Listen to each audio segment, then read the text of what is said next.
40 segundos. En 1969, Neil Armstrong pisó la superficie lunar y pasó a los libros de historia como el primero de los 12 hombres que caminarían sobre la Luna. Es un pequeño paso para el hombre y un gran salto para la humanidad. Pero en 1961, cuando Kennedy prometió poner a un hombre en la Luna, la NASA apenas había conseguido poner uno en órbita. Fue una gran sorpresa. Un salto repentino de poner un hombre en la órbita terrestre a llevar a 3 a 400.000 kilómetros y traerlos de vuelta. La NASA tuvo menos de 10 años para enseñar a un equipo de astronautas a superar los desconocidos retos de una misión a la Luna.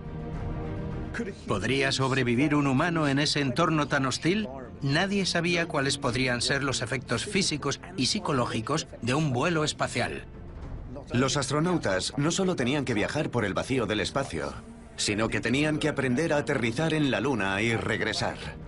Pero para la NASA, clavar banderas y dejar huellas no era suficiente. Era muy importante que todos los astronautas que fueran a caminar por la superficie lunar hicieran simulaciones de toda la misión, que aprendieran a recoger muestras lunares, a realizar experimentos, a hacer buenas fotografías, que practicaran sin parar. 3, 2, 1. Despegue. Hemos despegado. Estamos hablando de un logro que está al límite de lo que podríamos lograr incluso hoy en día. Estaban decididos, no se rendirían ante ningún reto y finalmente fueron los únicos seres humanos que exploraron otro mundo. Vamos a ser testigos de la increíble historia de cómo la NASA entrenó a los mejores pilotos del país para volar hasta la Luna y dar un gran salto para la humanidad. Los astronautas del Apolo. Realmente magnífica.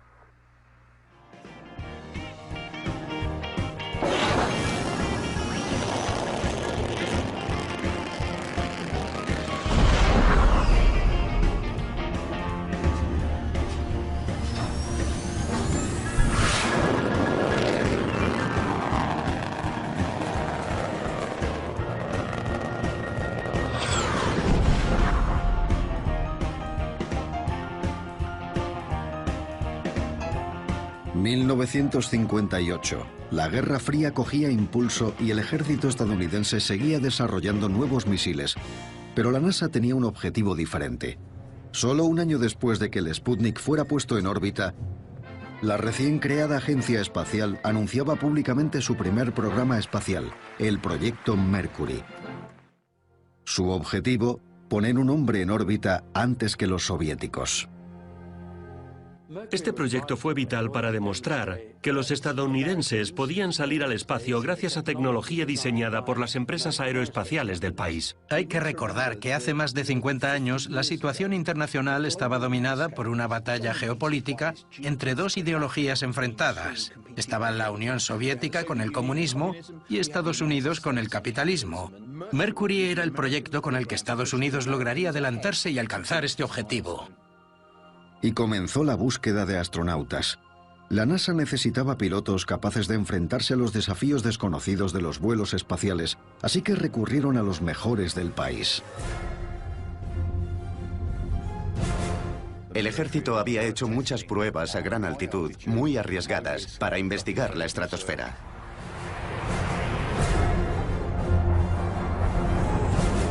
Si llegábamos más allá de la estratosfera, alcanzaríamos nuestro objetivo antes que el enemigo. Lanzamiento. La presión del depósito está subiendo.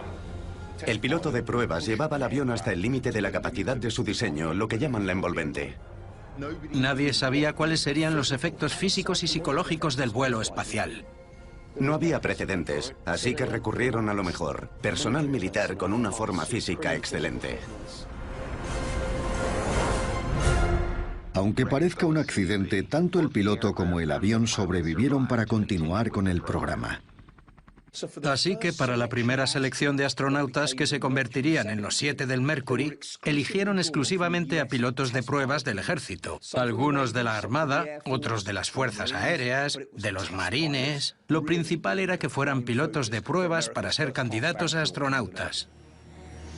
Según nos informan, de los 473 pilotos de pruebas que fueron preseleccionados, 110 cumplieron finalmente los requisitos básicos. Han de ser graduados de la Escuela de Pilotos de Pruebas de la Armada o las Fuerzas Aéreas. Tener 1500 horas de vuelo. Pilotar aviones a reacción. Tener formación de ingeniería. Menos de 40 años en el momento de la selección. Y medir 1,80 o menos. De esos 110 candidatos, la NASA seleccionó a 32 finalistas. Esos 32 pilotos pasaron todas las pruebas médicas imaginables. Les examinaron y analizaron hasta el extremo. Nadie sabía a qué iban a enfrentarse. No sabían si se podía tragar comida en el espacio, si el corazón funcionaría con normalidad o si les circularía la sangre. Los pilotos fueron una parte muy importante en la investigación de los límites físicos del ser humano. Fueron conejillos de Indias, pasaron cualquier prueba imaginable, les inspeccionaron hasta el último orificio que ni sabían que tenían, todo para elegir a los astronautas de las primeras tripulaciones que saldrían al espacio.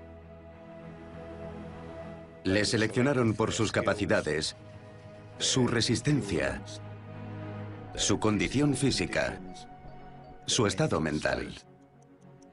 Eran los mejores, la crème de la crème. Buscaban a gente en un estado físico perfecto para poder saber cómo responderían sus cuerpos en entornos muy exigentes que podrían encontrarse en un vuelo espacial.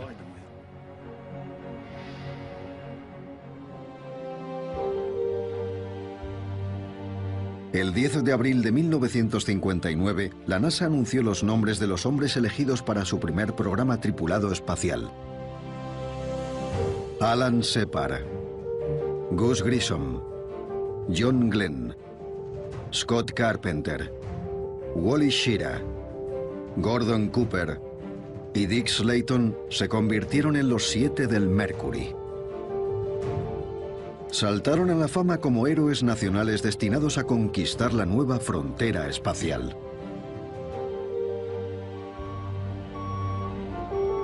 Se habían planificado 6 vuelos espaciales tripulados y los 7 del Mercury pasarían un riguroso programa de entrenamiento. Después de ser seleccionados, los hombres acudieron al primer entrenamiento. El programa académico incluye aeronáutica. Los astronautas aprenderán las habilidades básicas para hacer observaciones científicas, aparte de un estudio a fondo de la fisiología del vuelo orbital. Finalmente, en mayo de 1961, la NASA seleccionó a Alan Shepard para que fuera el primer estadounidense en salir al espacio. La cuenta atrás para una de las mayores aventuras del hombre comienza en Cabo Cañaveral, Florida. 9, 8, 7, 6, 5, 4, 3, 2, 1... Despegue. Recibido. Despegue. El reloj está en marcha. Aquí Freedom 7, os recibo alto y claro. Nivel de combustible correcto. 4G, 5,5 en la cabina. Oxígeno correcto. Todo está en orden. ¡Qué vista más bonita!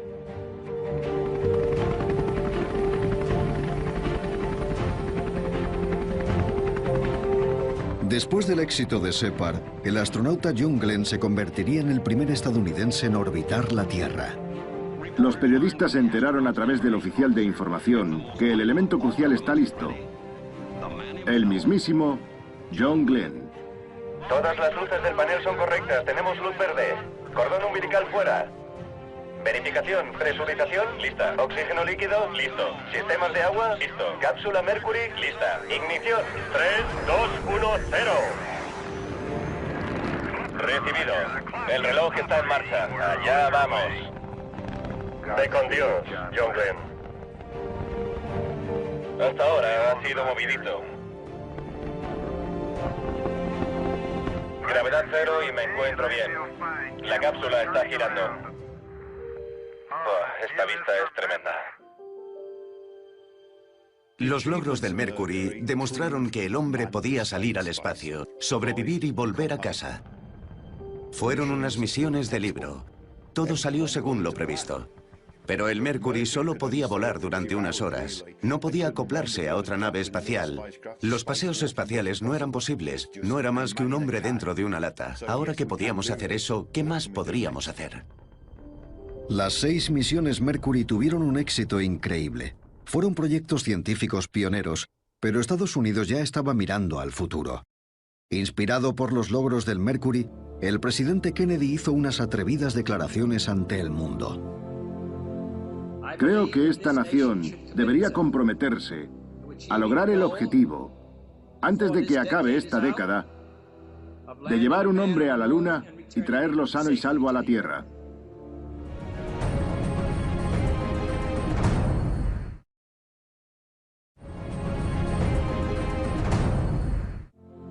Creo que esta nación debería comprometerse a lograr el objetivo, antes de que acabe esta década, de llevar un hombre a la Luna y traerlo sano y salvo a la Tierra. Si la NASA quería alcanzar el ambicioso objetivo de Kennedy antes del final de la década, necesitaría un programa espacial más avanzado que allanara el camino hacia la Luna. Así nació el programa Apolo. Pero apenas dominaban los vuelos espaciales y una misión a la Luna presentaba unos desafíos colosales. Para superar el vacío tecnológico entre el proyecto Mercury y el programa Apolo, la NASA anunció el proyecto Géminis, un programa más avanzado con 2 tripulantes. 10 vuelos Géminis entre 1965 y 1966 darían los primeros pasos reales para entrenar a los astronautas del Apolo con vistas a una misión lunar. En la carrera hacia la Luna, muchos pasan por alto el proyecto Géminis, y sin esas 10 misiones tripuladas, no habríamos llegado a la Luna antes de 1970. Cada detalle de los procedimientos necesarios para llegar a la Luna hubo que ensayarlos en la órbita terrestre, y eran unos retos considerables. ¿Podría un ser humano sobrevivir en un entorno de microgravedad? ¿Cómo se acoplarían 2 naves espaciales en órbita mientras viajaban a miles de kilómetros por hora? ¿Cómo se ensayan las técnicas que permitirán a un ser humano sobrevivir fuera de la nave en un entorno increíblemente hostil? En la época del proyecto Mercury, nada de esto había sido ensayado, pero con un mínimo margen de tiempo se diseñó la nave espacial Géminis. 16 astronautas Géminis fueron elegidos para recibir una formación avanzada. Gus Grissom, Wally Schirra y Gordon Cooper llegaron del proyecto Mercury y otros 13 astronautas recién seleccionados se unieron al programa. Todos eran pilotos de pruebas militares con títulos de ingeniería avanzada, a excepción de Neil Armstrong, un piloto de pruebas civil que ya trabajaba para la NASA. Uno de los principales objetivos del proyecto Géminis era perfeccionar los paseos espaciales. Si un hombre iba a caminar por la superficie de la Luna, primero debería abandonar la seguridad de la nave espacial.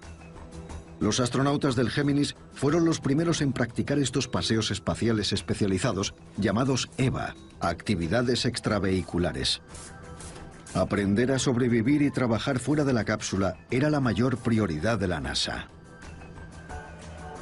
Entrenar para los paseos espaciales es complicado cuando estás en la Tierra, en un entorno con gravedad. Inicialmente, los astronautas practicaban en lo que llamaban suelos de aire, una plataforma con una superficie brillante, básicamente una mesa muy grande. Desde abajo bombeaban aire a la plataforma y se deslizaban por la mesa. Los astronautas practicaron con la unidad de maniobras manuales conocida como pistola casera, un dispositivo que permitía al astronauta echar chorros de oxígeno presurizado por una boquilla para controlar su velocidad y dirección en el espacio. La NASA también intensificó el entrenamiento en gravedad cero para simular la ingravidez del espacio. La mejor manera de practicar con gravedad cero era en lo que se conocía como el cometa del vómito, un avión KC-135 al que habían quitado todos los asientos y que trazaba una curva parabólica. Después de levantar el vuelo a 2,5 G, un ascenso en ángulo de 35 grados proporciona 15 segundos de gravedad cero. La maniobra termina con un descenso a 35 grados hasta los 3.000 metros. Durante 20 o 30 segundos se puede recrear una condición de ingravidez. El 23 de marzo de 1965, el veterano del Mercury Gus Grissom y John Young se preparaban para la primera misión tripulada del proyecto Géminis. Géminis, aquí control. Queda 1 minuto para T. T menos 60 segundos y contando. Su objetivo principal, realizar un vuelo de prueba con la nueva nave espacial Géminis totalmente maniobrable. Capcom, prueba de voz. ¿Me recibís? Todo en orden. Afirmativo, alto y claro. 30 segundos para despegue. 10, 9, 8, 7, 6, 5, 4, 3, 2, 1. Y despegue. El reloj está en marcha. Inicio del balanceo. Recibido, balanceo. Buen viaje, Molly Brown. Amén.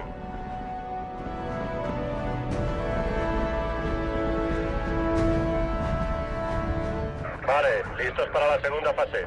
Muy bien, desde aquí tiene buena pinta. Recibido. Vamos paralelos al horizonte. Recibido. Todo bien, Molly Brown. Durante la misión de 5 horas, controlaron los propulsores para ajustar la forma y altitud de su órbita. Géminis 3 fue un éxito y sirvió para perfeccionar las técnicas de vuelo que serían vitales para una misión lunar.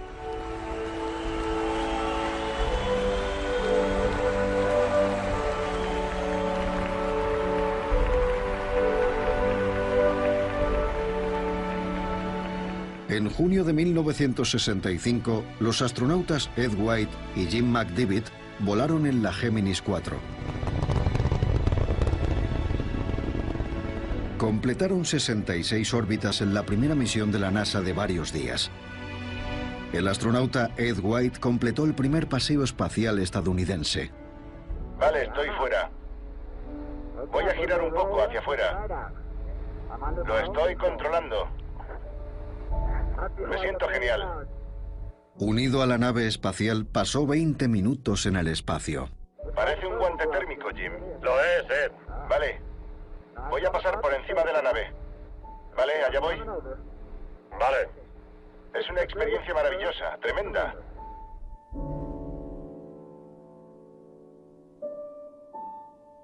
El paseo espacial de Géminis 4 demostró que los trajes funcionaban, que los seres humanos podían estar en el espacio. El siguiente reto era probar si los astronautas podían realizar trabajos o no. Aquí es donde aparecieron las dificultades. Géminis 9, 10, 11 y 12 fueron 4 misiones en las que se intentaron practicar cómo sería realizar actividades físicas en el espacio, y este entorno es implacable. En Géminis 9, la NASA descubrió que un paseo espacial supone un gran esfuerzo. Eugene Cernan, que acabó siendo el último hombre sobre la Luna, adelgazó aproximadamente 6 kilos durante su primera salida espacial. Entre el sudor y el peso del traje espacial, apenas pudo volver a la cápsula Géminis de una sola pieza.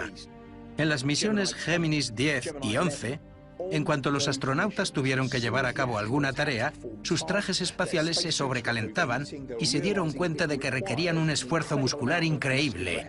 Los retos eran cada vez mayores. Si la NASA no resolvía esos problemas, no podrían poner un hombre en la Luna. El último paseo espacial Géminis recayó sobre los hombros de un astronauta novato, Buzz Aldrin. Aldrin, un buzo experimentado, encabezó un nuevo programa de entrenamiento acuático conocido como flotabilidad neutra.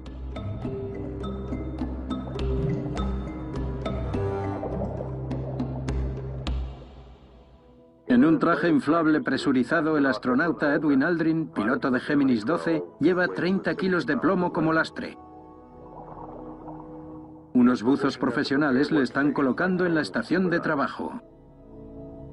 El tanque de flotabilidad neutra es la mejor simulación de microgravedad que se puede conseguir en la Tierra, que básicamente es un entorno ingrávido.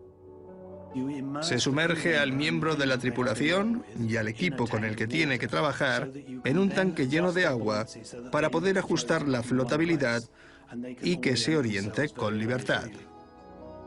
Esta simulación subacuática crea una condición de flotabilidad neutra. El piloto experimenta un efecto parecido al de la gravedad cero.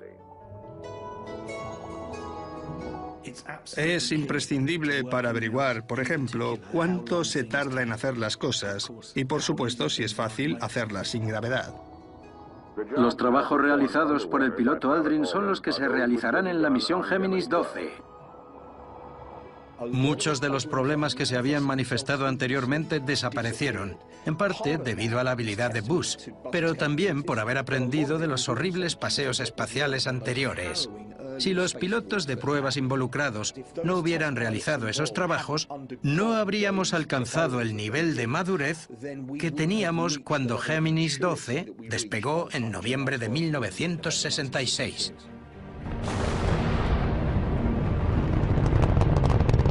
La NASA tenía una última oportunidad para realizar el EVA perfecto. Gracias al entrenamiento en flotabilidad neutra, Buzz Aldrin logró completar un paseo espacial de más de 5 horas. ¡Enhorabuena! En diciembre de 1965, los astronautas Frank Borman y Jim Lovell se embarcaron en una misión de 14 días para investigar los efectos del vuelo espacial a largo plazo en el cuerpo humano. Después de 11 días de misión, el Géminis 7 se acopló en órbita al Géminis 6A. Géminis 7, ¿podéis ver al Géminis 6 con facilidad por las ventanillas? Afirmativo. Vamos volando al lado, a unos 5 metros de distancia. Recibido. Trabajando en equipo, los 4 astronautas finalizaron el primer acoplamiento espacial tripulado. ¿Cómo os sentís al haber conseguido un nuevo récord para Estados Unidos? Ya era hora. Sí, enhorabuena. Después de 2 semanas en el espacio, Borman y Lovell regresaron victoriosos a la Tierra, demostrando que el hombre podía sobrevivir a un vuelo espacial de larga duración. Las exigencias del proyecto Géminis llevaron a todas las tripulaciones de 2 hombres a su límite físico y psicológico. El proyecto Géminis fue creado para completar las 3 tareas claves de una misión lunar. Un vuelo de larga duración de hasta 14 días, actividades extravehiculares, paseos espaciales. Y finalmente estaba el acoplamiento, que era esencial para regresar a la nave nodriza desde la superficie lunar. Sin Géminis, todo eso habría entrado en el programa Apolo, que se habría retrasado varios años. De las últimas 5 misiones Géminis, todos los tripulantes fueron a la Luna en el Apolo. Eso demuestra que habían escogido a los mejores. Tenían determinación, no se rendirían ante ningún reto y se acabarían convirtiendo en los únicos seres humanos en haber explorado otro mundo.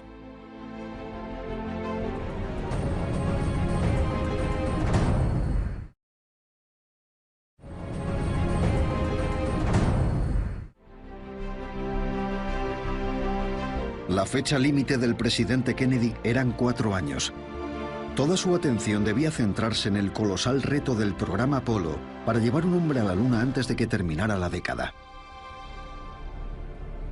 Cuando el programa Géminis llegó a su fin, el diseño y la construcción de la nave Apolo estaban muy avanzados. Habían incorporado los detalles necesarios para llevar a cabo una misión lunar, y estas máquinas tan sofisticadas necesitaban astronautas altamente cualificados para pilotarlas. Teníamos una nave espacial con 2 elementos independientes de una importancia crucial. Por un lado, el módulo de mando, la única parte que regresará a la Tierra, en la que estaban las dependencias de los astronautas y que se quedaría en la órbita lunar. Y luego está el módulo lunar, un vehículo increíblemente endeble, pero capaz de transportar a 2 astronautas hasta la superficie lunar y de vuelta para acoplarse con el módulo de mando que estaría orbitando. Al tener 3 tripulantes en una nave espacial configurada para 2, estaba claro que una persona no podía aprenderlo todo. Por eso la especialización fue decisiva cuando los astronautas fueron asignados al proyecto Apolo. Los pilotos del módulo de mando usaban simuladores de vuelo especializados. Practicaban el acoplamiento, la navegación y vuelos en las órbitas terrestre y lunar. Mientras, los comandantes y pilotos del módulo lunar perfeccionaban los delicados procedimientos de aterrizaje en simuladores del módulo lunar. Las personas más perversas, maquiavélicas y desagradables que te puedas encontrar en un programa de entrenamiento son los supervisores de simulación o SimSAPs. Su trabajo consiste en imaginar cualquier problema que pueda presentársele a la tripulación y alguno más. Sin piedad, hacen que la tripulación pase por el estrés más agobiante, técnico, emocional y psicológico que puedan y se sientan a mirar cómo lo afrontan. Este tipo de caballeros son una pieza clave del proceso de entrenamiento. A veces quieres coger y estrangularlos, pero son cruciales porque estresan a las tripulaciones más allá de los límites de lo que son capaces. Y es esa zona desconocida del potencial de un astronauta la que buscan los SimSAPs para encontrar nuevas soluciones. Así que son muy importantes. En realidad no son tan malos. 2, 1, ya. Listos para entrar en órbita, listos para entrar en órbita. Octubre 1968. La NASA lanza el Apolo 7, la primera misión del programa para realizar un vuelo de prueba con 3 tripulantes en el módulo de mando que orbitará alrededor de la Tierra. Precioso, es increíble, qué bonito. 10, 9, inicio de la secuencia de ignición. Todos los motores están encendidos. Despegue, ha despegado. Se ha retirado la torre. 2 meses después, el Apolo 8 lleva a cabo el primer vuelo de prueba tripulado del cohete Saturno V. Apolo 8, aquí Houston, listos para inyección translunar, cambio. El Apolo 8 también es la primera misión en volar a la Luna, donde la tripulación realiza pruebas del módulo de mando en la órbita lunar. La misión logra poner a prueba procedimientos de navegación y orientación vitales para un alunizaje. Al principio, Dios creó el cielo y la tierra. Dios dijo, haya luz. Y hubo luz. Marzo de 1969. El Apolo 9 lleva a cabo las primeras pruebas del módulo lunar. ¿Cómo se porta ese deportivo, Jim? Bastante bien. La tripulación logró acoplar los módulos lunar y de mando en la órbita terrestre por primera vez. Apolo 9, aquí todos están locos de contento, ¿todo bien? Sí, muy bien.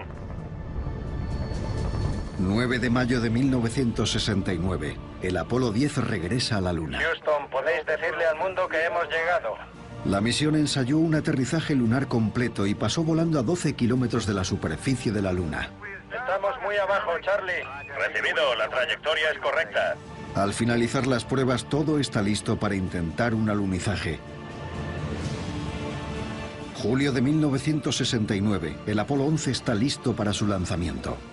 5, 4, 3, 2, 1. Despegue. Ha despegado. A la espera de 1 Bravo. 1 Bravo. Tiene buena pinta. Muy buena. 4 hacia adelante, un poco a la derecha. Vale, motor parado. Houston, el águila se ha posado. Recibido, águila. Es un pequeño paso para el hombre y un gran salto para la humanidad. Después de casi una década de trabajo, la NASA ganó la carrera hasta la Luna, y los astronautas Neil Armstrong y Buzz Aldrin se convirtieron en los primeros de los 12 hombres que caminarían sobre la superficie lunar. El Apolo 11 fue un gran logro para la NASA porque demostró que el plan de la misión y la manera de programar todos los pasos necesarios, la tecnología y el equipo habían funcionado de verdad. Fue una verificación de la ingeniería. Para el mundo en general, comenzó un nuevo capítulo en la exploración de otros mundos. Y que los seres humanos salieran de la Tierra, su hogar, el origen del hombre, para caminar sobre la superficie de otro mundo, fue un paso muy importante para la humanidad en su conjunto. Aunque la carrera espacial tenía motivaciones políticas, los beneficios científicos del objetivo de Kennedy no pasaron desapercibidos a la NASA. Si los astronautas podían explorar y coger muestras de la superficie lunar, el conocimiento humano de la Luna, la Tierra y el Sistema Solar aumentaría considerablemente. Tras el éxito del Apolo 11, la NASA organizó 6 misiones más de alunizaje. Cada una tenía sus objetivos científicos y la NASA aceleró la formación científica de los astronautas. Era muy importante que todos los astronautas que caminaran por la superficie lunar tuvieran experiencia como pilotos de pruebas o científicos y recibieran una formación para reconocer diferentes minerales. Así que pasaron una serie de programas intensivos de aprendizaje en lugares como el Gran Cañón. Incluso fueron a Islandia y Hawái para ver campos de lava, donde eminentes geólogos les enseñaron a reconocer diferentes minerales y a interpretar las relaciones entre ellos. También hicieron muchos ejercicios en clase, observando piedras bajo el microscopio y a simple vista. Fue una experiencia muy valiosa en la que participaron algunos de los mejores geólogos del mundo. Cuando los astronautas llegaron a la superficie lunar, lo primero que hicieron fue observar la zona y dar una descripción geológica. Es un terreno relativamente llano, con un número considerable de cráteres que varían de los 2 a los 20 metros de diámetro, y hay miles de cráteres más pequeños por la zona. ¿En qué está, Jack? Tomando una muestra. Muy bien, ahora mismo voy. Después de que las muestras del Apolo volvieran a la Tierra, la NASA y Estados Unidos decidieron compartir parte de ese material con el resto del mundo, para que sintieran que formaban parte de este esfuerzo de exploración. Fuimos a la Luna representando a la humanidad.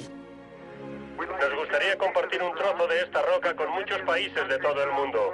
Esperamos que simbolice nuestros sentimientos, los sentimientos del programa Apolo, y que sean un símbolo de que la humanidad puede vivir en paz y armonía en el futuro. Para maximizar el potencial científico de cada misión, la NASA desarrolló el paquete de experimentos Apolo para la superficie lunar, conocido como ALSEP. Vale, Bob. Aquí tengo mis herramientas. Estos experimentos fueron diseñados por científicos que buscaban respuestas a preguntas muy interesantes sobre la Luna. Por ejemplo, ¿cómo era el interior de la Luna si había terremotos lunares? La interacción entre la superficie lunar y el resto del entorno espacial. Estos pequeños experimentos científicos fueron depositados por los astronautas sobre la superficie lunar para que permanecieran durante un largo periodo de tiempo y aprendieron a usarlos en la Tierra antes de ir a la Luna. Voy a colocar un ALSEP. A ver, primero tengo que encontrar un buen sitio. Vamos a ver al mago. Los experimentos ALSEP dieron muchos frutos. De hecho, las estaciones de telemetría por láser todavía se siguen estudiando. ALSEP es una parte muy importante de las misiones Apolo. Aparte de una formación científica y geológica, todos los astronautas del Apolo recibieron una instrucción fotográfica exhaustiva. La fotografía fue muy importante para documentar la misión y mostrarla a los que seguían la misión desde la Tierra. Usaron la documentación fotográfica con un propósito geológico. Para analizar las muestras, fotografiaban una roca in situ antes de moverla. Luego, después de levantar la muestra, la fotografiaban y documentaban el lugar en que estaba para tener una referencia. No esperaban que nada saliera de debajo de una roca, pero si salía, querrían hacerle una foto. Cuando las tripulaciones realizaron visitas geológicas en la Tierra, también practicaron con las cámaras que usarían en la Luna. Esas cámaras eran muy difíciles de usar, sobre todo por las limitaciones del traje. El problema principal era enfocar con la cámara. Llevaban un casco puesto, y el casco estaba unido al traje más o menos por el cuello, así que podían mover la cabeza, pero el casco no se movía. Ni siquiera podían mirar por el visor, así que tenían que aprender a calcular cómo colocar la cámara delante de ellos, y eso llevaba bastante tiempo. Según progresaban las misiones, se fueron sofisticando mucho y la formación requerida era considerable. A algunos miembros de la tripulación se les daba mejor que a otros. Eran fotógrafos natos. Pero tuvieron que practicar mucho en ese aspecto, aunque con resultados diversos.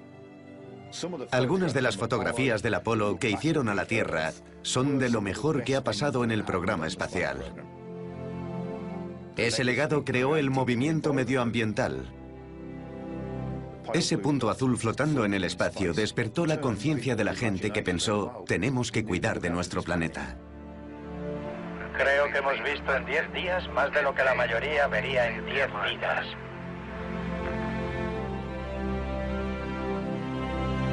El deseo de la NASA de realizar más exploraciones científicas dio como resultado las denominadas misiones de clase J. Las misiones J implicaban exigencias extremas y una gran variedad de tareas que la tripulación debía realizar. Y eso se añadió a un programa de entrenamiento que ya era durísimo. Es interesante que cada vez hubiera más ciencia en estas misiones tripuladas, porque inicialmente la NASA las consideraba aventuras más bien técnicas, pero recibió presiones del exterior al respecto. La Academia Nacional de la Ciencia presionó a la NASA, que al final cedió a regañadientes y empezó a reclutar a astronautas científicos cuyas principales habilidades no eran las de un piloto o ingeniero. Todo empezó con Harrison Smith en el Apolo 17 y de hecho le incluyeron en la tripulación en lugar de otro miembro para que la NASA pudiera decir, mirad, hemos llevado a un científico a la Luna. Fue muy importante para el hallazgo de la ubicación de restos volcánicos, el famoso suelo naranja. ¡Ay! Suelo naranja. No te muevas hasta que lo vea. Por todas partes. Pues sí, lo veo desde aquí. Es naranja. Fantástico, aficionados. Jack, es naranja de verdad. Tener un geólogo fue muy útil para esos descubrimientos fortuitos, para reconocer tipos de rocas que quizás otros astronautas no habrían podido reconocer. Smith dejó un legado para la formación de astronautas científicos y como la NASA planeaba volver a la Luna, a otros asteroides e incluso a Marte en el futuro, no me cabe duda de que geólogos formarán parte de esa emocionante experiencia para aprovechar al máximo estas misiones.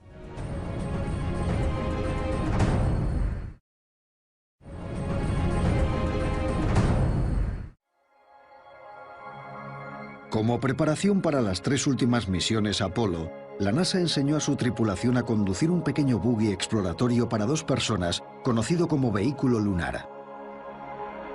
Esto es muy divertido. Dios mío, es de lo que no hay. ¿Van dando botes?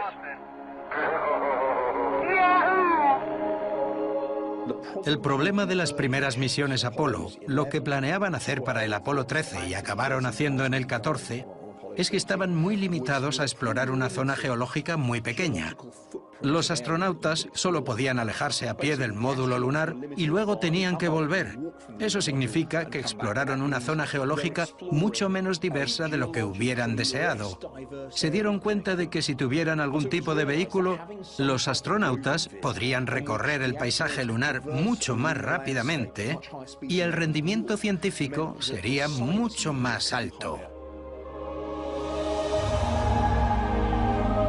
¡Vas a 10 por hora! ¡Fantástico! ¡Menuda máquina! Cuando gira, derrapa como si fuera nieve. Es como si fuera nieve, Houston. ¡Santo cielo! A mí me lo vas a decir. Ya lo sé, pero los de Florida no sabemos mucho del tema. Si calculamos la superficie lunar que recorrieron, estamos hablando de como mucho 35 kilómetros hasta que aterrizó el Apolo 17. El trabajo de campo, la cantidad de rocas, de muestras que tomaron, la documentación que obtuvieron, era de primera calidad. De hecho, el proyecto Apolo demostró que no había nada comparado con tener un observador experto, ya fuera en la Luna o en el futuro en Marte.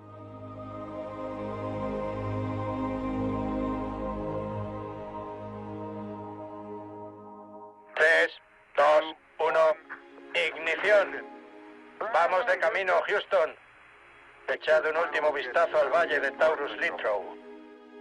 Cuando el Apolo 17 abandonó la superficie de la Luna el 14 de diciembre de 1972, no solo significó el fin del programa Apolo, sino del mayor capítulo de la historia de la exploración humana. Cuando el presidente Kennedy se comprometió a llevar al hombre a la Luna, la NASA apenas había puesto uno en órbita. Pero poco más de una década después, la NASA consiguió superar el inmenso vacío tecnológico existente entre el proyecto Mercury y el Apolo, y atravesar el inmenso océano espacial entre la Tierra y la Luna. El entrenamiento del programa Apolo fue crucial para poder avanzar con el programa espacial. Por eso la NASA se siente tan orgullosa de haber logrado aprender todas esas lecciones a lo largo de los 50 años que han pasado. Esos son los cimientos, la base sobre la que se asienta todo lo que ha venido después. Creo que el mayor legado es que hay dos generaciones de ingenieros que se inspiraron en lo que lograron. No solo los astronautas, sino también los ingenieros. Estamos hablando de una hazaña que está claramente al límite de lo que se podría conseguir incluso hoy en día. Y representa un ideal que los ingenieros todavía anhelan. Sigue siendo un punto de referencia. Hoy nos seguimos maravillando ante los logros científicos y tecnológicos de la NASA en los años 60. Pero jamás deberíamos olvidar o subestimar la valentía, habilidad y dedicación de los astronautas del Apolo. Hombres de un gran intelecto y con una gran habilidad para volar, que se jugaron la vida para cumplir el objetivo de Kennedy. Creo que mucha gente ha contribuido a coronar esta cima, algunos más que otros. Y sabemos de 14 individuos que dieron todo lo que tenían. Y en su memoria dejamos, en un pequeño cráter, una sencilla placa con 14 nombres.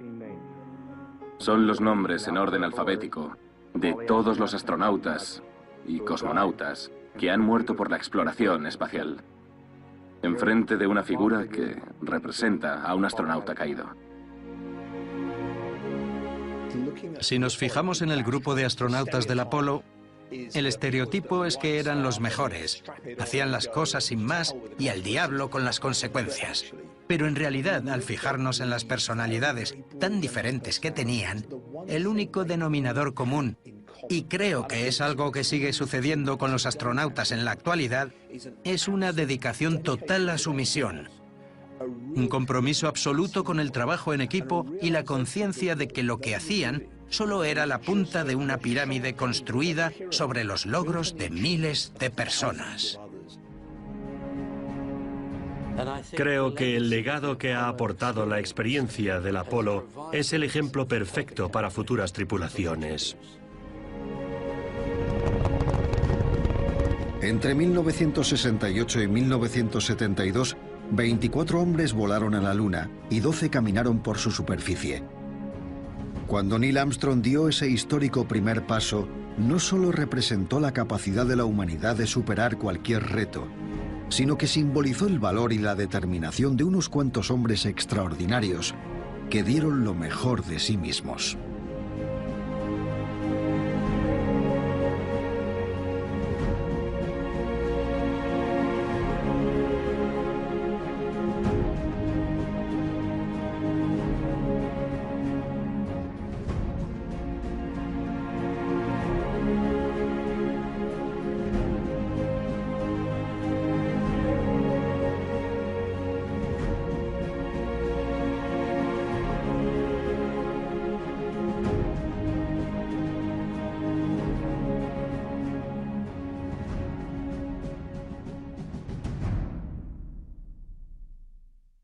Que el elemento crucial está listo.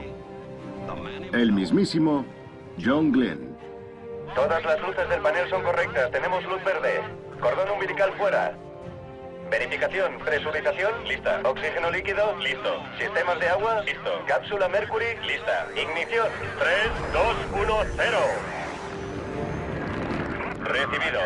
El reloj está en marcha. Allá vamos. Ve con Dios, John Glenn. Hasta ahora ha sido movidito. gravedad cero y me encuentro bien. La cápsula está girando. Esta vista es tremenda.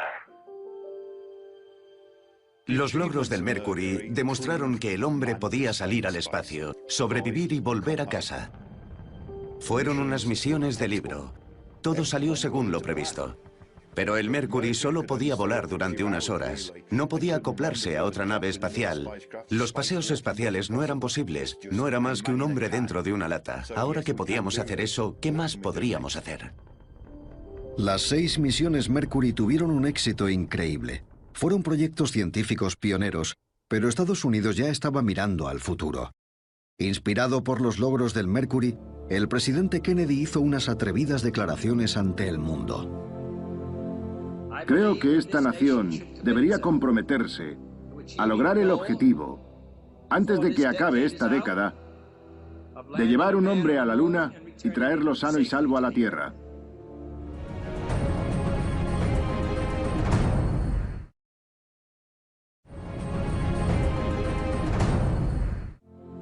Creo que esta nación debería comprometerse a lograr el objetivo, antes de que acabe esta década, de llevar un hombre a la Luna y traerlo sano y salvo a la Tierra.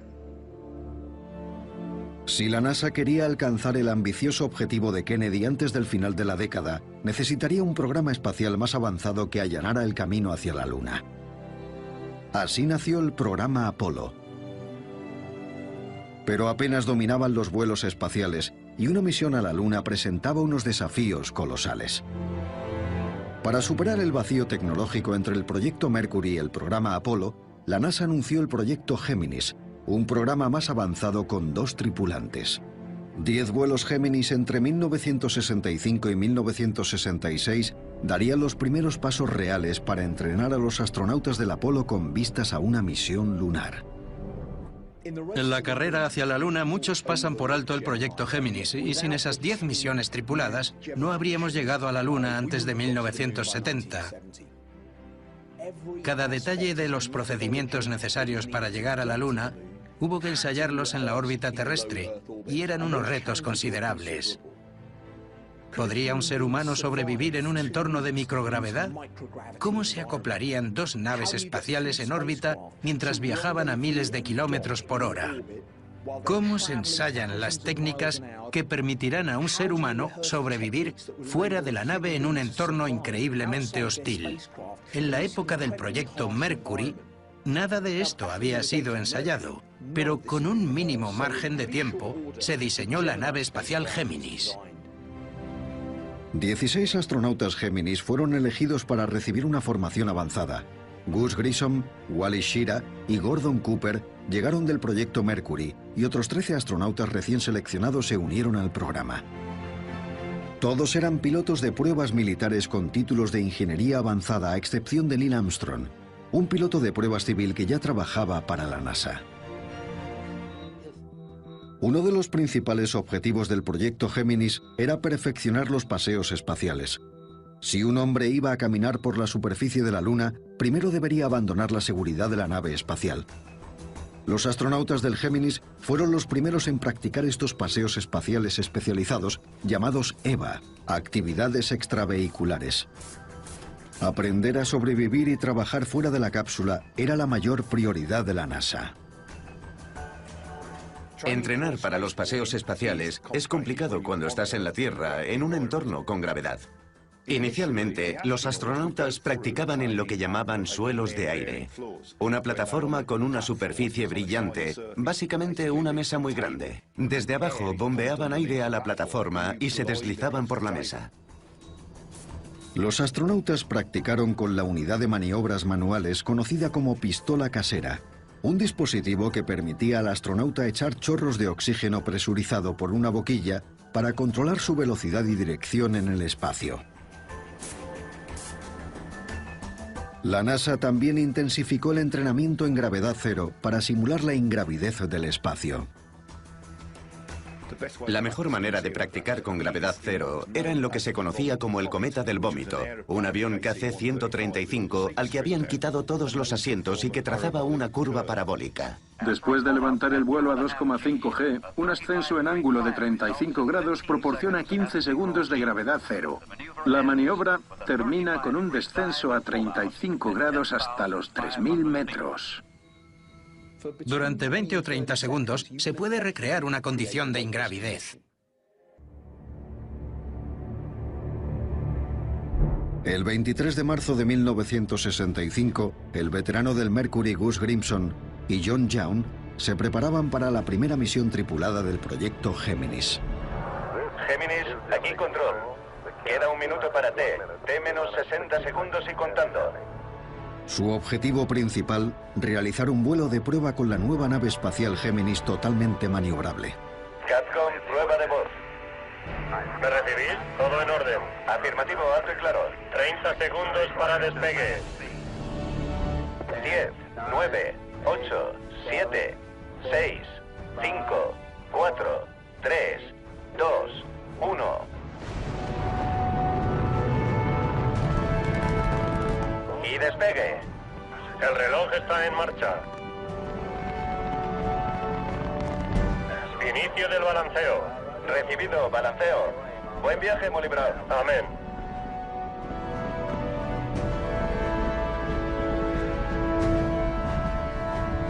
Vale, listos para la segunda fase.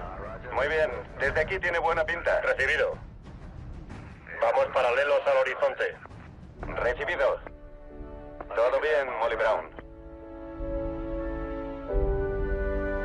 Durante la misión de 5 horas, controlaron los propulsores para ajustar la forma y altitud de su órbita. Géminis 3 fue un éxito y sirvió para perfeccionar las técnicas de vuelo que serían vitales para una misión lunar.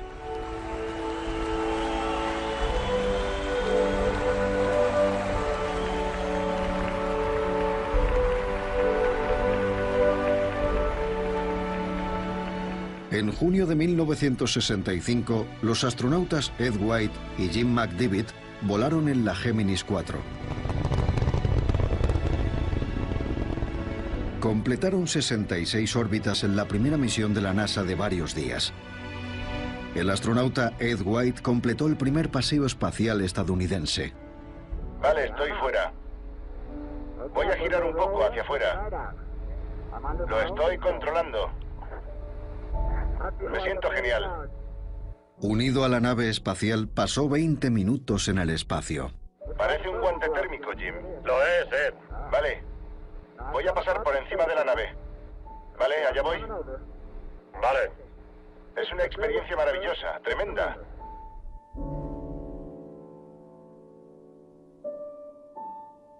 El paseo espacial de Géminis 4 demostró que los trajes funcionaban, que los seres humanos podían estar en el espacio. El siguiente reto era probar si los astronautas podían realizar... 30 segundos. En 1969, Neil Armstrong pisó la superficie lunar y pasó a los libros de historia como el primero de los 12 hombres que caminarían sobre la Luna. Es un pequeño paso para el hombre y un gran salto para la humanidad. Pero en 1961, cuando Kennedy prometió poner a un hombre en la Luna, la NASA apenas había conseguido poner uno en órbita. Fue una gran sorpresa. Un salto repentino de poner un hombre en la órbita terrestre a llevar a 300.000 a 400.000 kilómetros y traerlos de vuelta. La NASA tuvo menos de 10 años para enseñar a un equipo de astronautas a superar los desconocidos retos de una misión a la Luna. ¿Podría sobrevivir un humano en ese entorno tan hostil? Nadie sabía cuáles podrían ser los efectos físicos y psicológicos de un vuelo espacial. Los astronautas no solo tenían que viajar por el vacío del espacio, sino que tenían que aprender a aterrizar en la Luna y regresar. Pero para la NASA, clavar banderas y dejar huellas no era suficiente. Era muy importante que todos los astronautas que fueran a caminar por la superficie lunar hicieran simulaciones de toda la misión, que aprendieran a recoger muestras lunares, a realizar experimentos, a hacer buenas fotografías, que practicaran sin parar. 3, 2, 1. Despegue. Hemos despegado. Estamos hablando de un logro que está al límite de lo que podríamos lograr incluso hoy en día. Estaban decididos, no se rendirían ante ningún reto y finalmente fueron los únicos seres humanos que exploraron otro mundo. Vamos a ser testigos de la increíble historia de cómo la NASA entrenó a los mejores pilotos del país para volar hasta la Luna y dar un gran salto para la humanidad. Los astronautas del Apolo. Realmente magnífica.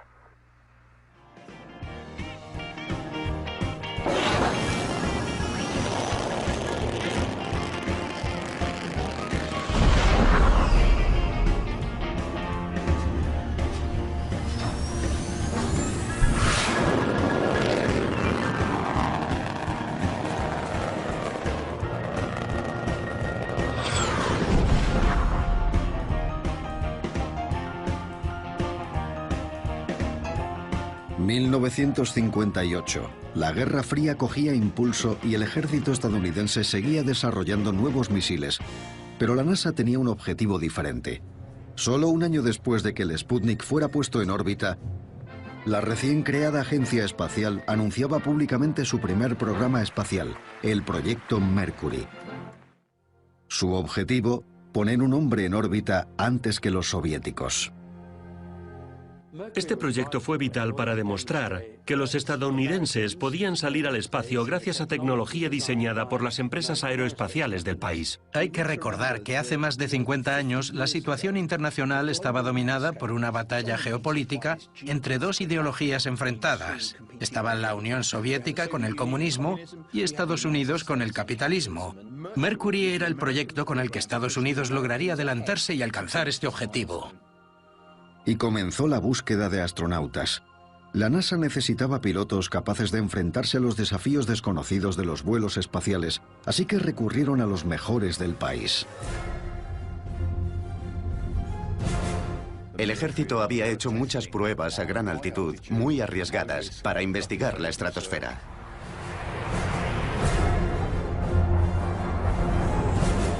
Si llegábamos más allá de la estratosfera, alcanzaríamos nuestro objetivo antes que el enemigo.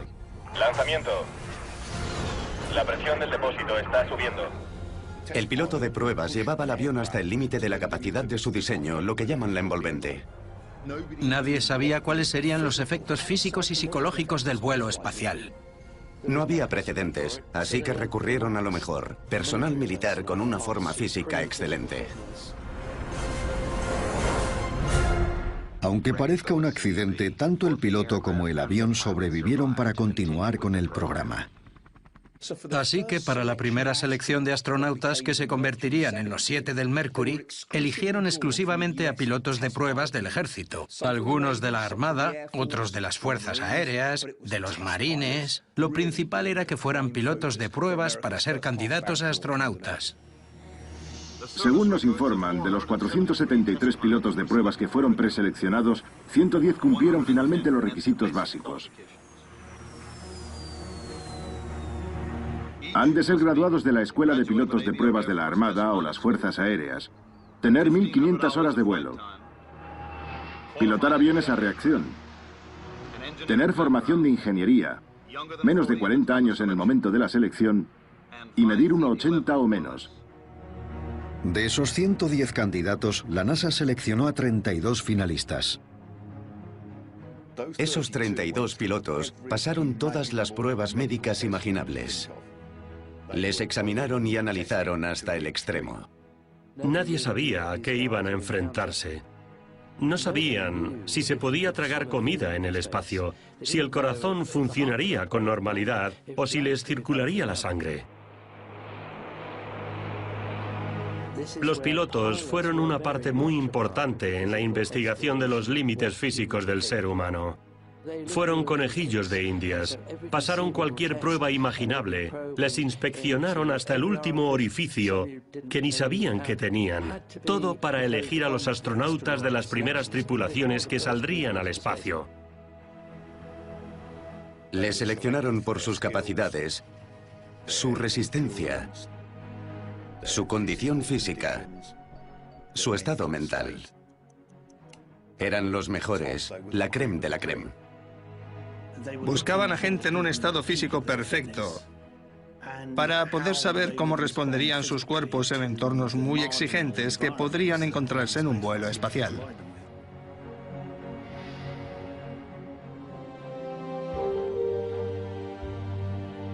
El 10 de abril de 1959, la NASA anunció los nombres de los hombres elegidos para su primer programa tripulado espacial. Alan Shepard, Gus Grissom, John Glenn, Scott Carpenter, Wally Schirra, Gordon Cooper y Dick Slayton se convirtieron en los 7 del Mercury.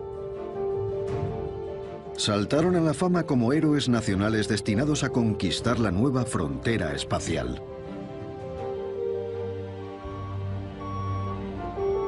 Se habían planificado 6 vuelos espaciales tripulados y los 7 del Mercury pasarían un riguroso programa de entrenamiento. Después de ser seleccionados, los hombres acudieron al primer entrenamiento. El programa académico incluye aeronáutica. Los astronautas aprenderán las habilidades básicas para hacer observaciones científicas, aparte de un estudio a fondo de la fisiología del vuelo orbital. Finalmente, en mayo de 1961, la NASA seleccionó a Alan Shepard para que fuera el primer estadounidense en salir al espacio. La cuenta atrás para una de las mayores aventuras del hombre comienza en Cabo Cañaveral, Florida. 9, 8, 7, 6, 5, 4, 3, 2, 1... Despegue. Recibido. Despegue. El reloj está en marcha.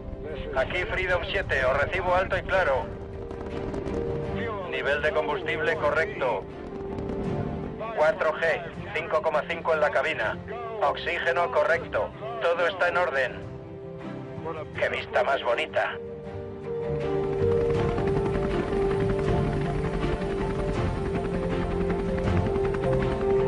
Después del éxito de Shepard, el astronauta John Glenn se convertiría en el primer estadounidense en orbitar la Tierra. Los periodistas se enteraron a través del oficial de información. Realizar trabajos o no. Aquí es donde aparecieron las dificultades. Géminis 9, 10, 11 y 12 fueron 4 misiones en las que se intentaron practicar cómo sería realizar actividades físicas en el espacio, y este entorno es implacable. En Géminis 9, la NASA descubrió que un paseo espacial supone un gran esfuerzo. Eugene Cernan, que acabó siendo el último hombre sobre la Luna, adelgazó aproximadamente 6 kilos durante su primera salida espacial. Entre el sudor y el peso del traje espacial, apenas pudo volver a la cápsula Géminis de una sola pieza. En las misiones Géminis 10 y 11, en cuanto los astronautas tuvieron que llevar a cabo alguna tarea, sus trajes espaciales se sobrecalentaban y se dieron cuenta de que requerían un esfuerzo muscular increíble. Los retos eran cada vez mayores. Si la NASA no resolvía esos problemas, no podrían poner un hombre en la Luna. El último paseo espacial Géminis recayó sobre los hombros de un astronauta novato, Buzz Aldrin. Aldrin, un buzo experimentado, encabezó un nuevo programa de entrenamiento acuático conocido como flotabilidad neutra.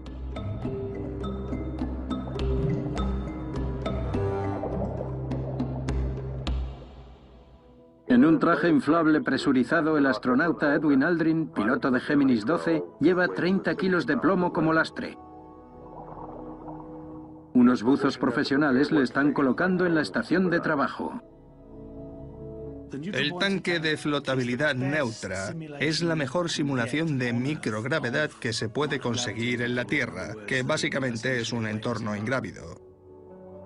Se sumerge al miembro de la tripulación y al equipo con el que tiene que trabajar en un tanque lleno de agua para poder ajustar la flotabilidad y que se oriente con libertad. Esta simulación subacuática crea una condición de flotabilidad neutra. El piloto experimenta un efecto parecido al de la gravedad cero. Es imprescindible para averiguar, por ejemplo, cuánto se tarda en hacer las cosas y, por supuesto, si es fácil hacerlas sin gravedad. Los trabajos realizados por el piloto Aldrin son los que se realizarán en la misión Géminis 12. Muchos de los problemas que se habían manifestado anteriormente desaparecieron, en parte debido a la habilidad de Buzz, pero también por haber aprendido de los horribles paseos espaciales anteriores. Si los pilotos de pruebas involucrados no hubieran realizado esos trabajos, no habríamos alcanzado el nivel de madurez que teníamos cuando Géminis 12 despegó en noviembre de 1966.